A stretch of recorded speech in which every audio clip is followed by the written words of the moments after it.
Welcome to Oklahoma Gardening. As the school year is winding down, we were able to visit John Rex Elementary to see how they've incorporated gardening into their learning all year long. Welcome to John Rex Elementary! Yay! We then catch up with one of our horticulture professors to learn how she has also taken the learning beyond the classroom with her college students. And finally, Shelley Mitchell breaks down the importance of soil pH. Underwriting assistance for our program is provided by the Oklahoma Department of Agriculture, Food, and Forestry, helping to keep Oklahoma green and growing. Oklahoma Gardening is a proud partner with Shape Your Future, a program of the Tobacco Settlement Endowment Trust. Shape Your Future provides resources for Oklahomans to make the healthy choice the easy choice. For generations, Oklahoma Gardening has been welcomed into your homes. It's a place to learn, to grow, and be inspired. It's where Oklahoma State University bridges research, education, and passion. We share one goal: to serve the gardeners who inspire us. That's what makes Oklahoma Gardening true to Oklahoma and true to gardeners.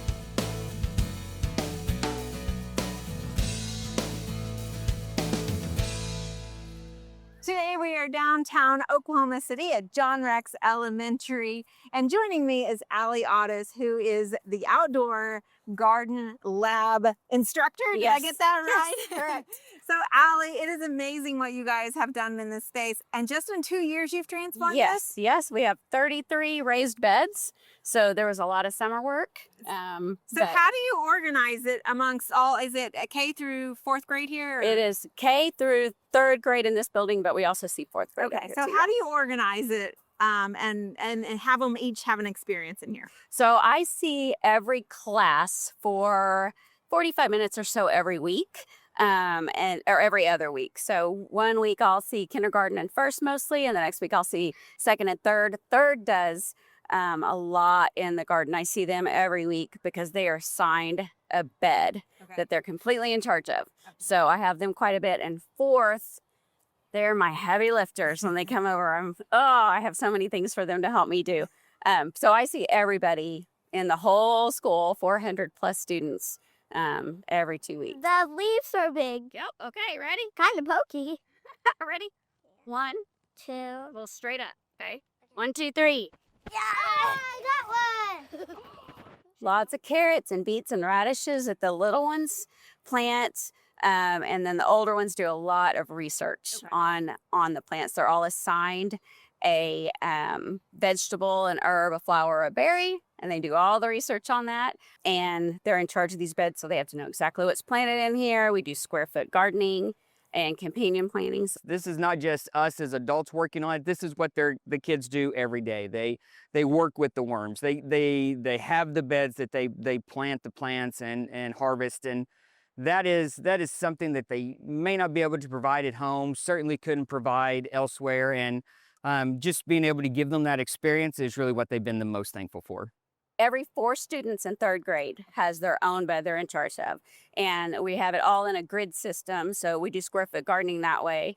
And they're able to tell exactly what square everything is going to go in. And they plant all of them. So nasturtium, you can eat it and it's edible. You can eat the flowers because they're like, they taste good. And if you eat these, they're a little spicy at the end. I like the flowers. They're really good. They taste like apples.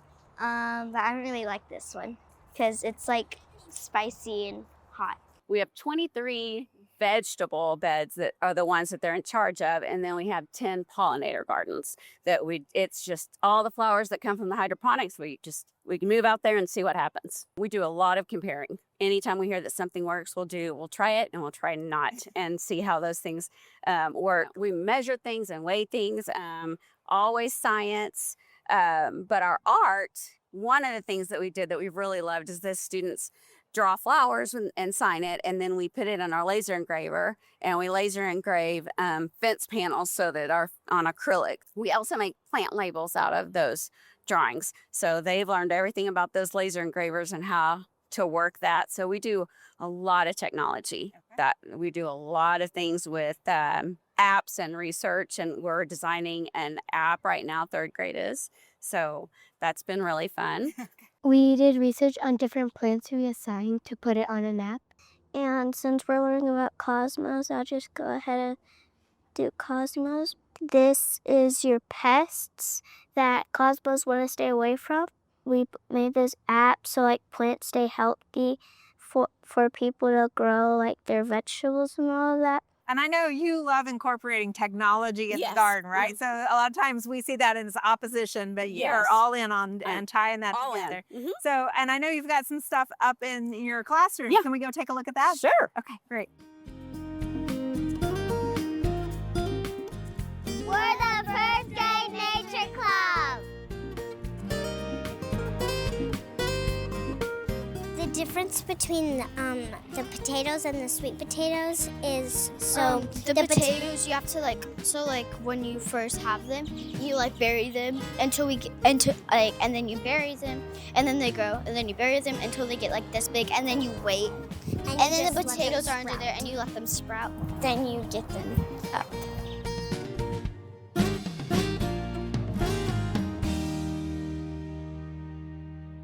Ally, your classroom is amazing, and I love how you've brought the nature indoors, even the lights, the tree, everything. But let's start with the hydroponics. You've got a couple of different systems here. Yeah, so I have 4 hydroponics that are flatbeds, and then I have 2 tower hydroponics, and every one of our 3rd grade classes has a tower hydroponic as well. So it's really nice when the weather is not the way you want it to be outside. We can come in and continue our learning just the same way. With our hydroponics, we grow a lot of plants in here, like Thai basil, and we grow some flowers.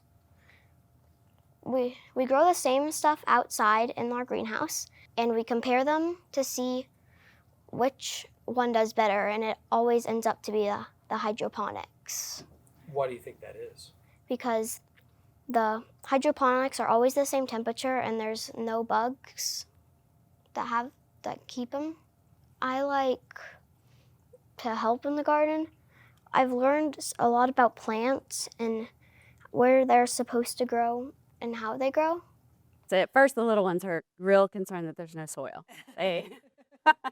And then they learn about the whole The system. nutrients, yes, so we go through all of that. Yeah. Well, and I know just outside the hallway here, you have convinced everybody to allow you to have so many worm beds. I've never seen so many. Tell us a little bit about what you have. We have 108 worm bins. So every student from kindergarten through 4th grade in groups of 4 keep their own worm bin. So they built them. We call it worm lasagna. They did it with paper and cocoa core, and then we dump worms in, and they feed them with some of their lunch that's left over. They bring and put it in their worm bin, so they all know how to take care of it. It's amazing, but there's a lot. Very good. Yeah, and it is, and that kind of came out of them wanting to do it year after year, right? Oh yeah, I only did it with one grade, and then the next year they'll, can we do worm? We want to do worm. So now everyone's doing worm bins. every grade, right?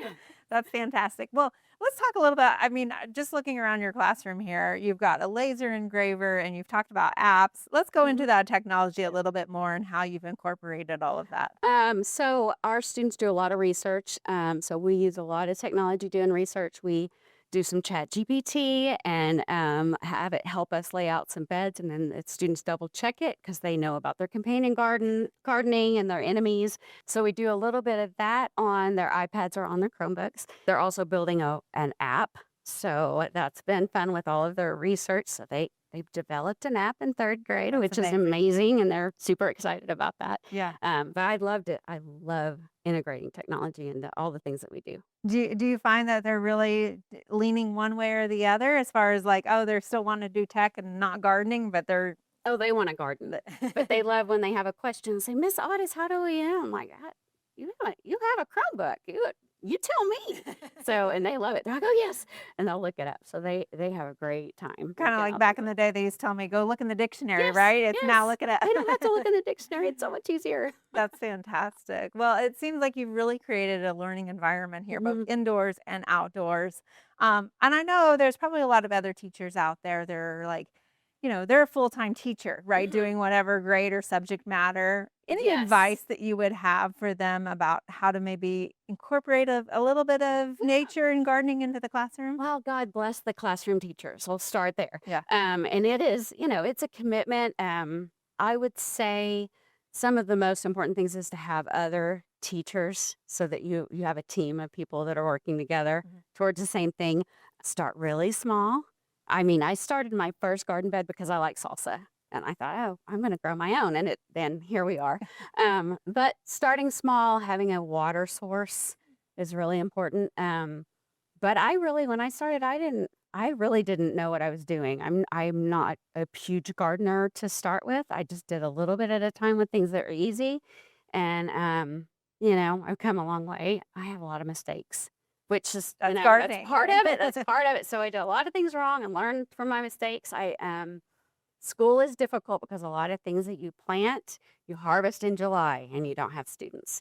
So we've done a lot of work to make sure that all the things that we're doing right now in the fall, when they come back, they'll be able to see the fruits of their labor. Right. And actually it's the third grade that's helping to grow for the fourth grade next year or whatever, right? Fourth graders, when they come back, the first thing they're going to say is, I need to go see the pumpkins. I know their teachers are going to say, what is happening? Because as a third grader, they planted it. Is that? Yeah. So they were in charge of all those beds. So they're going to come over next year and see exactly what happened to the beds that they were in charge of. So you mentioned it's important to have a team that helps with all of this. It's just not one person's responsibility, right? No. So can you share a little bit about who your team is and who's kind of critical to get on board with this as a teacher? I think it's really important to have different grade level teachers.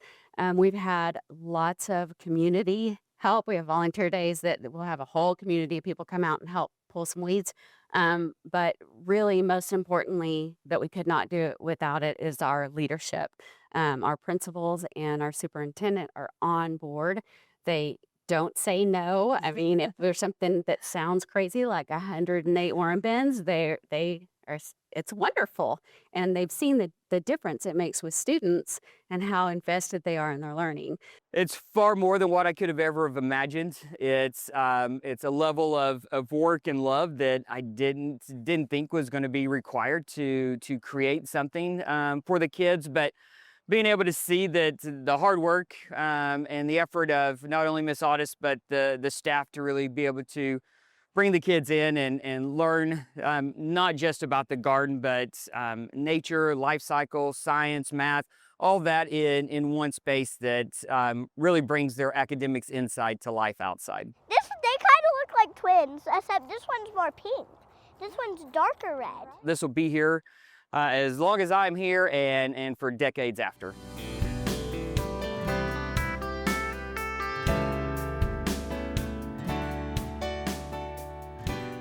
We use a seed and we drop it in the hole. I think we dig it back up, give it water and sunshine and soil, and then after a few days, a sprout, and then a seedling, a sprout, and then like a grown up. Yeah, like a grown up, like an adult.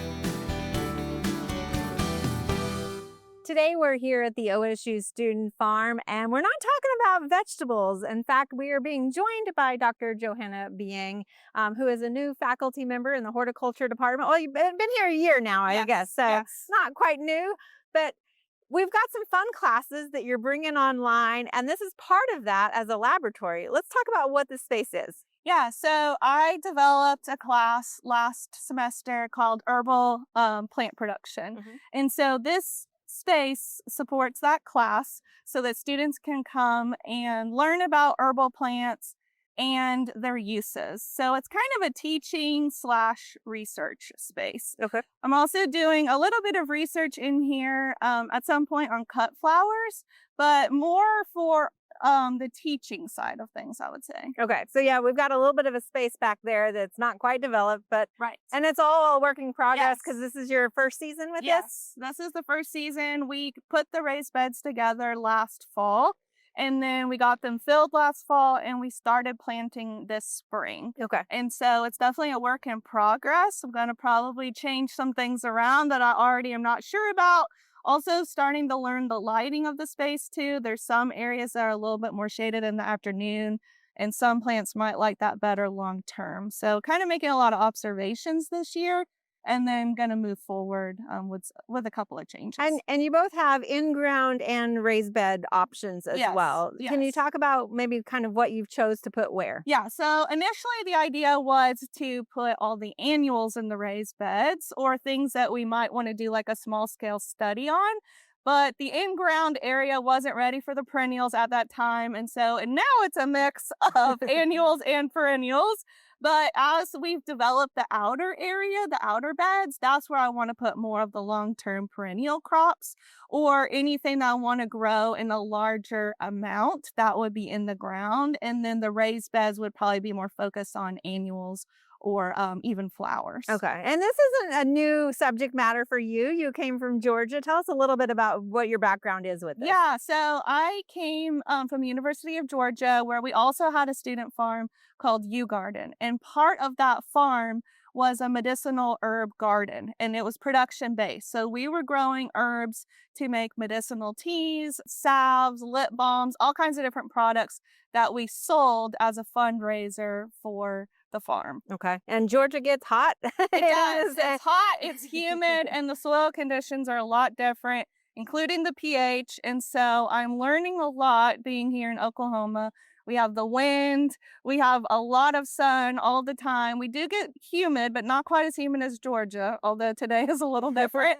And the pH here is kind of like crazy compared to Georgia. We were on the acidic side, so I was always liming the soil. In Georgia. Yes, yeah. in Georgia. Here, it's the opposite. Mhm. We have higher pHs, so in some areas, I have to think about potentially lowering the pH, usually with sulfur over time. Okay. And your class, though, is wrapped up where after the end of the spring semester, you guys were able to turn some product, though. Yes, we made a couple of different blends of tea. We did a Tulsi tea.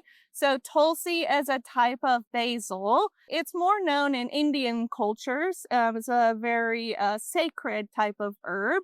You dry it and then you use the leaves for a tea. And it helps your body kind of adapt to stressful situations. So it's really good for... We all need Yes, that, right? Exactly. So we did that. And then we did a blend called Calm Your Cowboy. And that is obviously a calming tea blend, which everyone needs at the end of the semester or any time in your life. And that one had Tulsi, Roselle, motherwort, red clover. And some of the ingredients we sourced here at the OSU farm, the Roselle and the Tulsi. The other two ingredients we actually purchased from Garden. And so they were able to give us some for our first batch, but we're planning to grow those things and harvest them for next year. But the students actually put all that together. Yes, they blended all of the herbs, packaged them, put little stickers on them, made it look really professional. And we sold them at the Herb Fest at the Botanic Gardens a few weeks ago. Okay. And then we also made a couple of salves, one with comfrey and one with calendula. Okay. And you've got a lot of different plants here. You mentioned Tulsi and then the motherwort. What are some others that are kind of more unique other than, sage, thyme, basil? We all know those. So we've got some dye plants that I'm hoping to kind of play with as well. We have a dyer's chamomile that I've never grown before.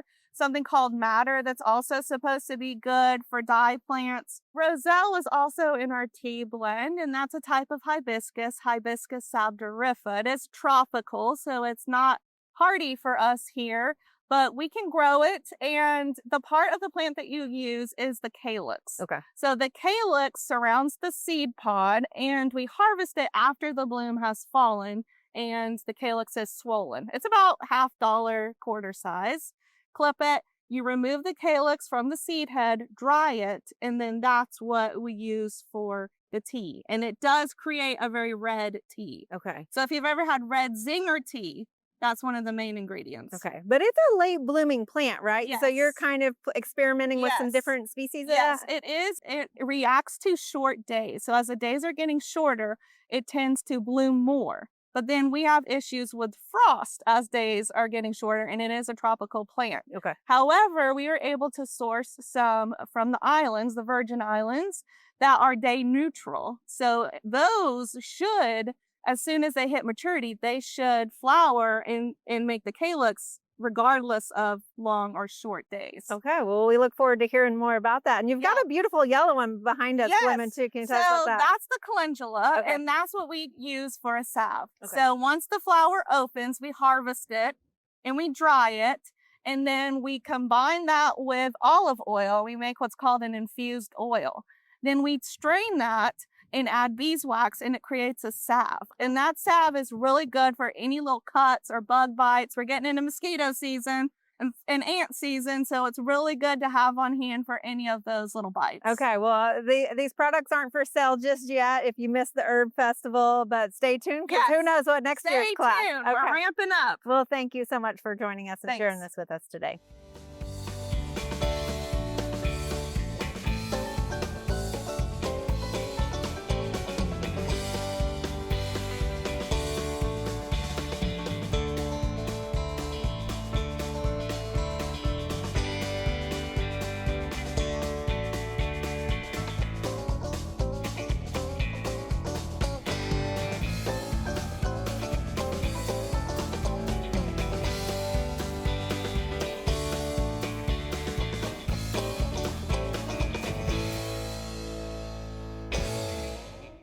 Today we're going to talk about the pH scale. The pH scale is a measure of the concentration of hydrogen ions in an aqueous solution.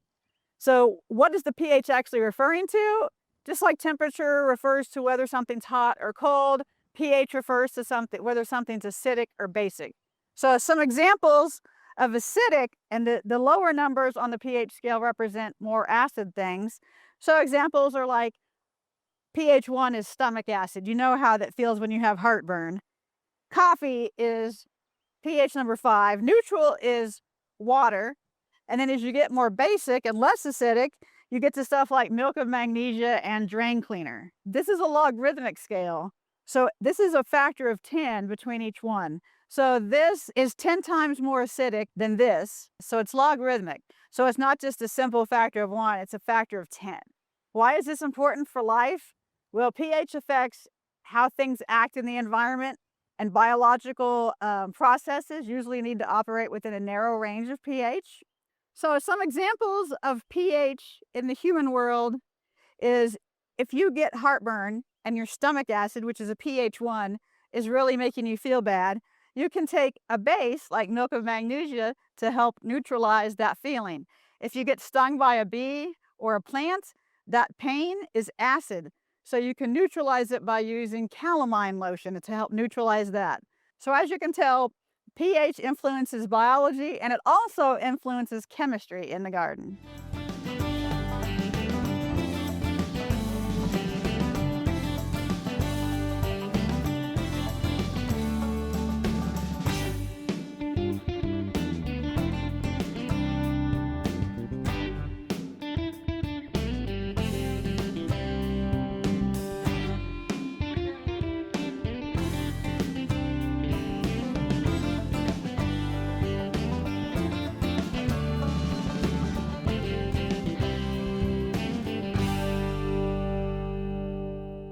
And as always, if you have a question about today's show, feel free to stop by your local county OSU Extension office or leave us a comment on our social media.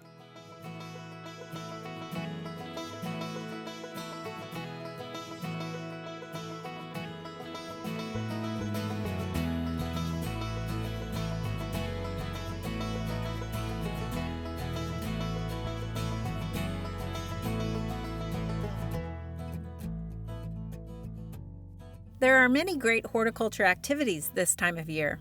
Be sure and consider some of these events in the weeks ahead.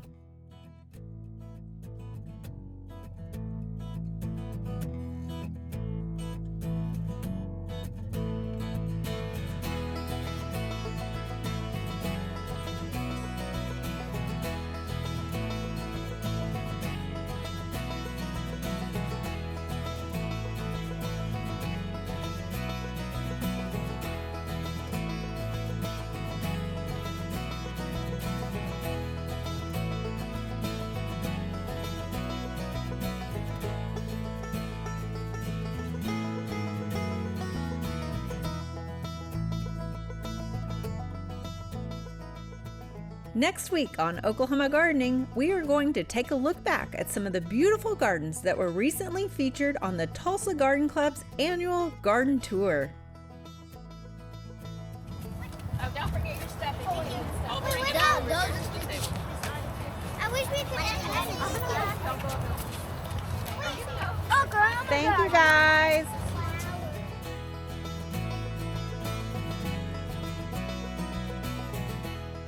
To find out more information about show topics, as well as recipes, videos, articles, fact sheets, and other resources, including a directory of local extension offices, be sure to visit our website at oklahomagardening.okstate.edu.